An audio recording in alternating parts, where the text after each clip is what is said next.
اهلا وسهلا بيكم معايا في قناتكم طارة ميرو. ازيكم عاملين ايه؟ رب تكونوا بخير دايما. النهارده ان شاء الله هنفتح مع بعض الكروت. مين الشخص اللي بيراقب فيك في السر؟ مين هو الشخص اللي مهتم بيك بيفكر فيك دايما؟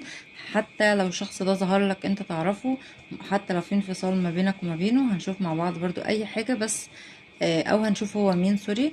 بس المهم انا مش عايزاك تحط اي حد في نيتك تماما، خلي الكروت هي اللي تقولك مين هو الشخص دوت. تمام. القراءة طبعا هتبقى بحروف اسمك انت، وكمان بالاحجار لو حابين تختاروا بالاحجار. حجر المجموعة الاولى هيكون اللون ده، وحجر المجموعة التانية اللون ده. شوفوا بقى على حسب ما تختاروا بالاحجار او بالحروف. تمام. الحروف هتلاقوها فين؟ هتلاقوها في صندوق الوصف تحت. وكمان اللي حابب يحجز قراءة خاصة هتلاقوا رقم التواصل في صندوق الوصف. واللي اول مرة بيزور القناة ياريت مينساش الاشتراك فيها، يدعمني بزر اللايك، فعل زر الجرس علشان يوصلك كل جديد بقدمه عندي في القناة. ويلا بينا على طول نبتدي بالقراءة رقم واحد. أصحاب الاختيار رقم واحد، أهلا وسهلا بيكم معايا على حسب ما اخترتم بالحروف أو بالأحجار. تعالى نشوف طاقتك، لأن طبعا أهم حاجة في القراءة الطاقة بتاعتك أنت.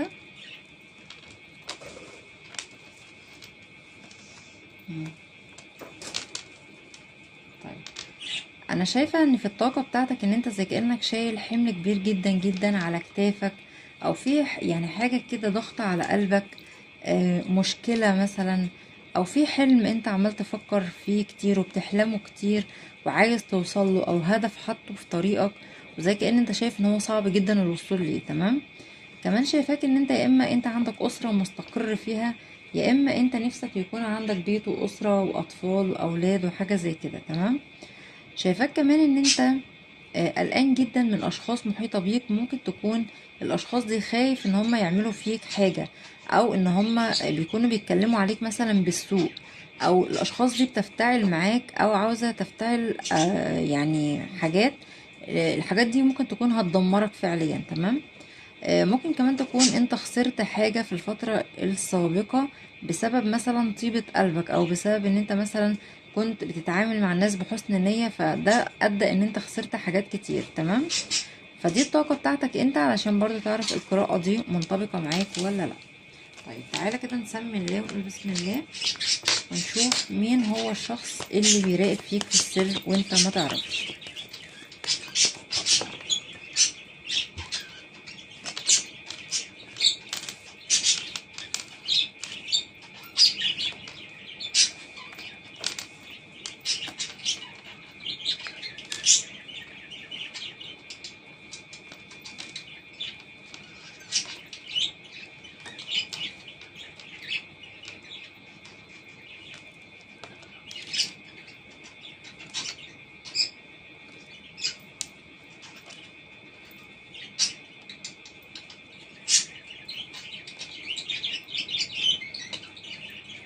طيب مين هو الشخص اللي بيراقب فيك في السر؟ الشخص ده شايفاه ان هو حد طيب جدا، يعني شخص طيب، يعني ممكن يكون يطلع وينزل على ما فيش، ممكن يكون بيزعل بسرعة وفي ثانية بيتصالح من اقل كلمة. شخص ممكن يكون بيهتم بالاشخاص اللي حواليه كتير جدا، او شخص مثلا ناس كتير يعني بيعتمدوا عليه في اشياء كتير. ممكن يكون شخص محبوب من الناس كتير حواليه. عنده صداقات كتير الشخص دوت.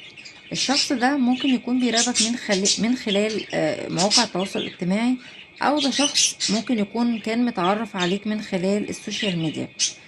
بيراقبك كتير جدا على السوشيال ميديا الشخص ده.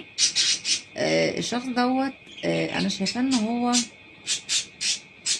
شخص غيور جدا.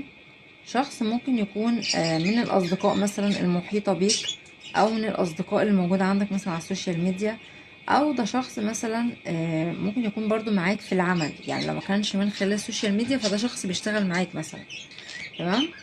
الشخص دوت شايفاه ان هو وضعه المالي دلوقتي سيء، يعني اللي هو مادياته مش كويسة.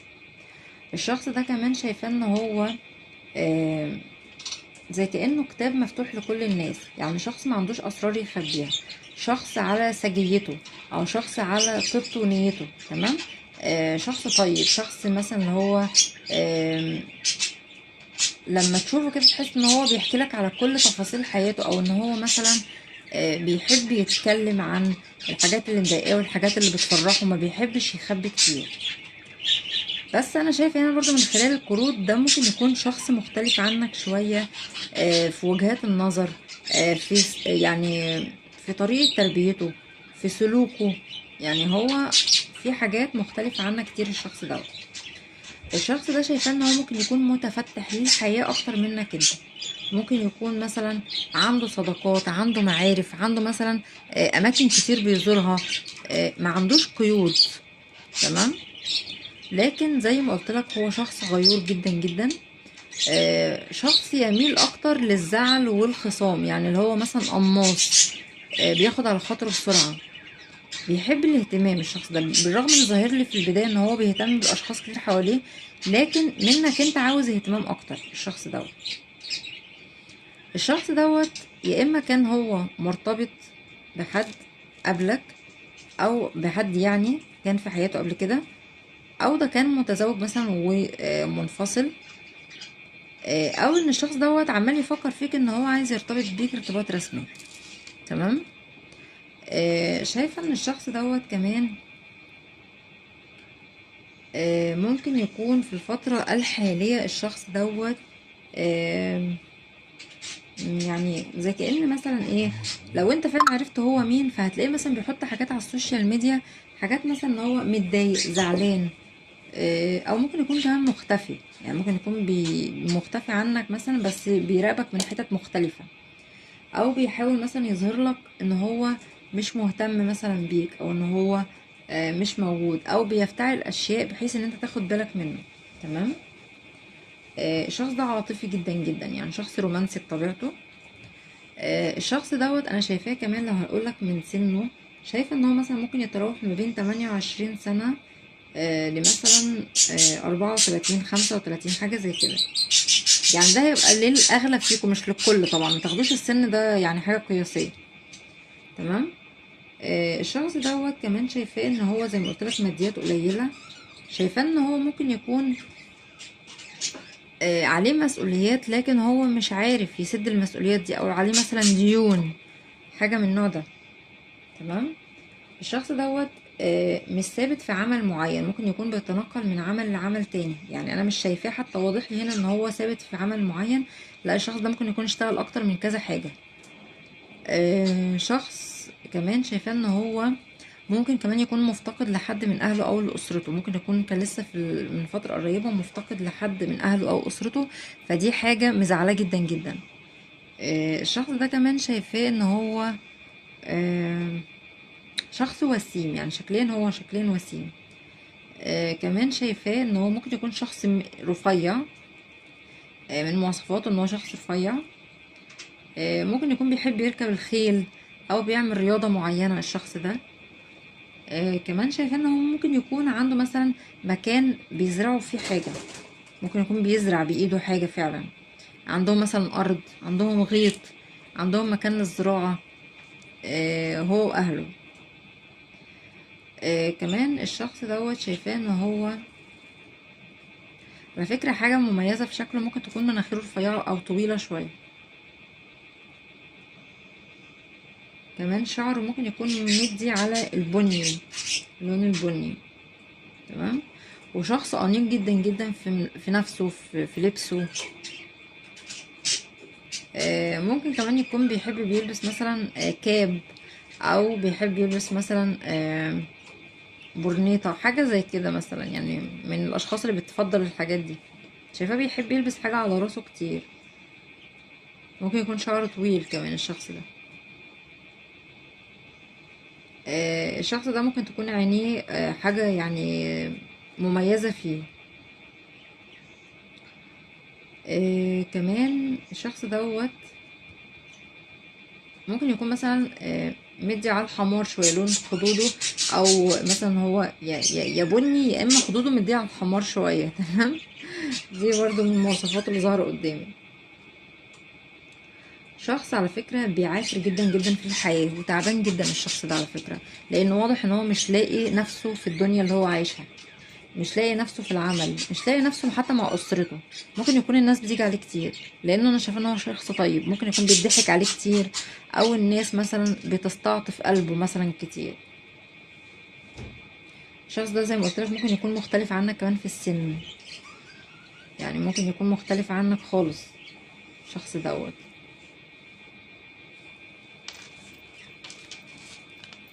طيب الابراج بقى اللي معايا في القراءه دي: برج الحوت، برج الحمل، برج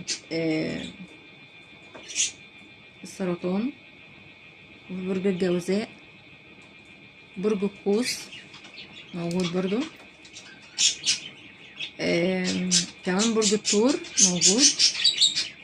دي الابراج اللي موجوده معايا في القرار رقم 1. فانا بشكركم جدا جدا اصحاب الاختيار رقم 1. اصحاب الاختيار رقم 2، اهلا وسهلا بيكم معايا على حسب ما اخترتم بالاحجار او بالحروف. تعالى نشوف الطاقه بتاعتك علشان تعرف القراءه دي منطبقه معاك ولا لا.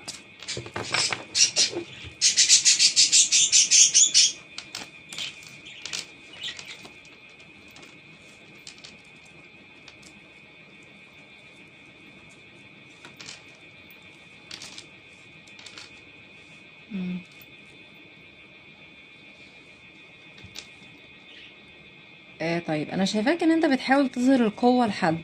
ممكن تكون زي كأنك ابتعدت عن شخص وبتظهره ان انت ولا فارق معاك وجوده، وان انت بتحاول تقوي ثقتك بنفسك الفترة دي قوي قوي، وبتحاول ان انت تبين ان انت متألق او بتظهر بتألق الفترة دي. شايفاك ان انت كمان ممكن تكون مبدع في شيء في الفترة الحالية، او بتحاول تبدع في حاجة، حرفة جديدة.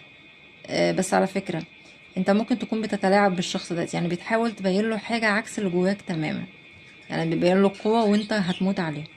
لان انا شايفاك انت منتظر اصلا شخص، انت منتظر شخص، يا اما الشخص ده من الخارج، من خارج البلاد، او انت مثلا عاوز تسافر له، او شخص انت مستنيه جاي من سفر، او مستني عودة شخص يرجع لحياتك تاني.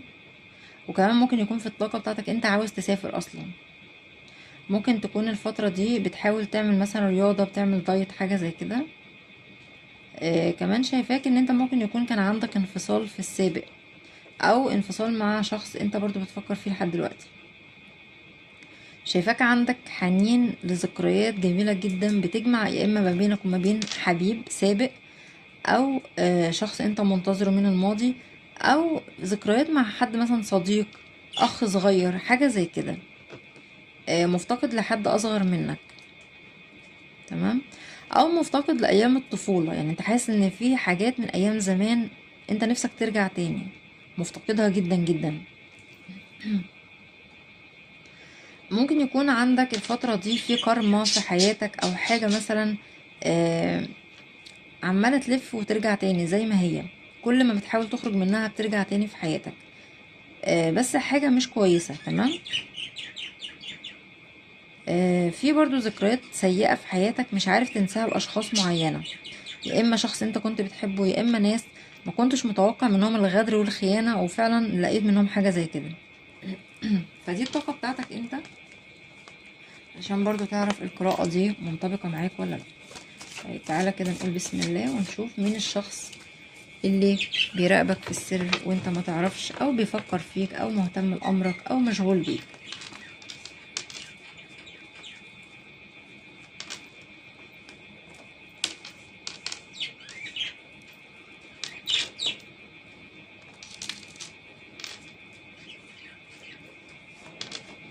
شخص شكله بيقرأ طاروت، يعني يا هو بيقرأ طاروت، يا اما بيسمع للطاروت كتير عشان يعرف اخبارك.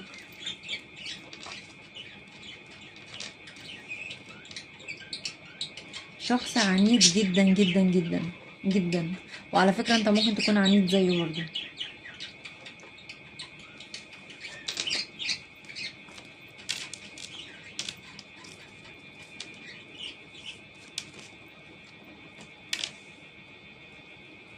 الشخص ده بيحبك قوي قوي قوي، تخيل بقى، لكن مش عاوزك تعرف، مش عاوزك تعرف انت بتحبه.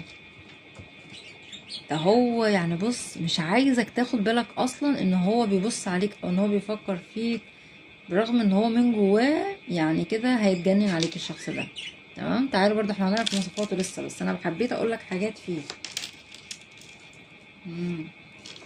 الشخص دوت لو انت عرفت هو مين، وده كان شخص انت مستنيه من الماضي او في انفصال ما بينكم، الشخص ده راجع لك، يعني ده ابشره بقى اصحاب القراءة رقم 2. تمام. طيب مين بقى الشخص ده؟ الشخص دوت حد شايفاه ان هو ممكن يكون شخص روحاني بطبيعته، او شخص ممكن يكون متدين، آه، او شخص زي ما قلت لك هو بيسمع تاروت كتير. الشخص ده عموما يعني شخص دايما متحير، مش عارف ياخد قرارات في حاجة. شخص ممكن يكون عنده احلام بس احلامه دي بعيدة جدا ان هي تتحقق، او شخص دايما عايش في خيالاته واحلامه. شخص كده لما بتشوفه تحس انه مرتبك، مش يعني ما بيعرفش مثلا يعبر عن اللي جواه. كمان الشخص دوت شايفاه ان هو مصدوم في حد من اهله، ممكن يكون برضو مصدوم من الوالد شوية، او في حد مثلا جه عليه كتير الشخص ده، او الشخص دوت آه، مش عارف يحقق حلمه. تمام. الشخص دوت ممكن يكون مستني ثروة او ميراث مثلا، او عنده مثلا الاسرة متجمعين على ميراث مستنينه او حاجة زي كده، او مثلا بيبنوا منزل جديد. تمام. او عنده حد ممكن يكون بيتزوج الفترة الحالية. في حاجة عليها مشكلة في الأسرة عنده في العائلة. تمام. بالرغم ان ممكن يكون في زواج عنده محيط بيه، بس في مشاكل أسرية. ممكن برضو يكون في حاجة ضاعت منهم فعاملين عليها مشكلة. حد مثلا اتسرق منه حاجة فعاملين عليها مشكلة. آه،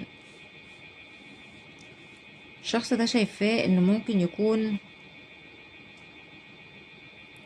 يا عنده مشكلة مع الوالد، يا اما مفتقد الوالد، حاجة برضو من النوع ده.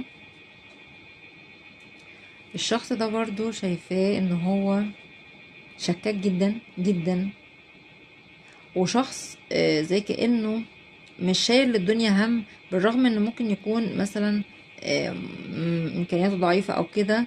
بس انا مش ظاهر لي برضو ان هو امكانياته ضعيفة، بس يعني شايفاه ان هو ممكن يكون مبذر شوية، او بيهتم بنفسه، بيهتم بالحاجة اللي هو بيحبها اوي فبيشتريها، فما عندوش يعني ما بيشيلش مسؤولية كتير الشخص ده. تمام. بس شخص شكاك جدا جدا، يعني دي حاجة من المشكلة اللي فيه. الشخص ده شايفاه ان هو ممكن يكون بصراحة ممكن يكون عنده طرف تالت، او الاسرة عارضة عليه طرف تالت غيرك انت، بس هو عينه عليك انت، يعني هو مهتم بيك وعمال يفكر فيك. الشخص ده ممكن يكون لو انت عرفت هو مين بالفعل وده كان معاك في علاقة سابقة فهو اللي ابتعد عنك. ممكن يكون مثلا قالك كلام جارح وابتعد، او ممكن يكون بعد عنك من غير اي مقدمات كده. الشخص ده شايفاه انه عاوز يرجع لحياتك تاني، عشان كده بقولك الشخص ده ممكن لاغلبكم الشخص ده كان معاك في علاقة قبل كده. تمام. الشخص ده دايما بيتوقع عنك حاجات مش فيك، يعني اللي هو ممكن يكون مثلا من كتر شكه ان هو مثلا بيتهيأله ان انت مثلا مع حد تاني غيره، ان انت مثلا بتخونه، او ان انت مثلا في حد في حياتك، فعشان كده هو عمال يفكر فيك كتير، عاوز يعرف اذا كان فعلا في حد في حياتك ولا لا. كمان الشخص ده حطك هدف في حياته، بالرغم ان في حد تاني ممكن يكون بيتعرض عليه، او هو ممكن يكون مرتبط بحد تاني، لكن هو حطك انت الهدف، انا عايز يوصل لك باي طريقه. بيراقبك مراقبه شديده جدا جدا الشخص ده، غيور جدا، شكاك وغيور قوي. مشكله بقى الشخص دوت ان هو متعدد العلاقات بصراحه، يعني مش هقدر اخبي عليك الشخص ده متعدد العلاقات، لكن انت هو وقع في حبك. هو وقع في حبك ومش عارف يخرج منك، يعني هو كان بيضحك على ناس كتير بس معاك انت مش عارف يضحك عليك. آه، مش عارف يشيلك من تفكيره اصلا، يعني مش هو عمال يسأل نفسه انا اشمعنى ده، اشمعنى دوت اللي انا عمال افكر فيه، انا قدامي يعني قدامي عروض تانية كتير، اشمعنى دوت اللي عمال افكر فيه كتير، مش عارف من دماغي ومن قلبي. الشخص ده كمان شايفاه ان هو ممكن مستني مكافآت في العمل عنده، يا اما هو ممكن يكون بيكافئ حد على حاجة. الشخص ده برضو للبعض ممكن يكون مشهور على السوشيال ميديا، على فكرة ممكن يكون بيعمل حاجات على السوشيال ميديا تشوفه تقول عليه متكبر، يعني الناس بتوصفه ان هو انسان متكبر، لان هو يعني مع العلم ان هو مش متكبر خالص خالص، بس هو شكله او اسلوبه في التعامل يبين ان هو كده. شخص دايما عاوز ينتصر على الاشخاص اللي حواليه، عاوز يكون هو الاقوى بصراحة. ممكن يكون من جواه الشخص دوت فوضوي، يعني اللي هو مش عارف هو عايز ايه بالظبط، لان هنا برضو كان ظاهر لي ان هو مرتبك وان هو في حيرة. تمام. ممكن برضو يكون الشخص دوت بيسمع لكلام اهله شوية. طيب مواصفاته ايه الشخص دوت؟ الشخص ده شكله كده شخص مدلل عند اهله او عند اسرته، او ممكن يكون مثلا الابن الاصغر ليهم، حاجة زي كده، او مثلا هو عقله صغير شوية، يعني تفكيره على قده. كمان شايفاه ان هو آه شخص في الجسم متوسط، يعني ولا تخين ولا رفيع بصراحة. كمان الشخص دوت ممكن لو دوت راجل مثلا، فممكن يكون مثلا عنده حتة دقن صغيرة كده، دقن بشنب خفيف مثلا. ولو هي بنت ف اكيد يعني مفيش دقن وكده، بس يعني لو هي بنت فهي ممكن يكون الدقن عندها مثلا نازل كده برفيع. تمام، يعني حتة الدقن اللي تحت دي نازلة، يعني وشها مثلا مسحوب برفع كده. تمام. آه كمان الشخص دوت شايفاه ان هو من مواصفاته او من سنه، تعالوا نشوف سنه. طيب الشخص دوت بادئ لي من 22 سنة، حاجة زي كده.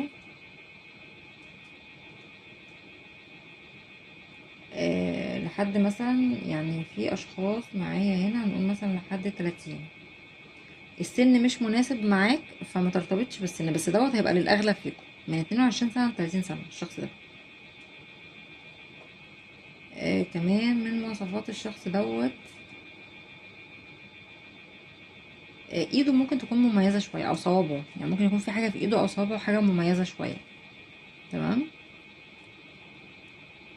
الشخص ده برضو يعني شايفاه ان هو ممكن يكون لونه مش ابيض، وممكن يكون يميل الى الغمقان شوية وموت اللون. بس هي دي مواصفات الشخص دوت. تمام.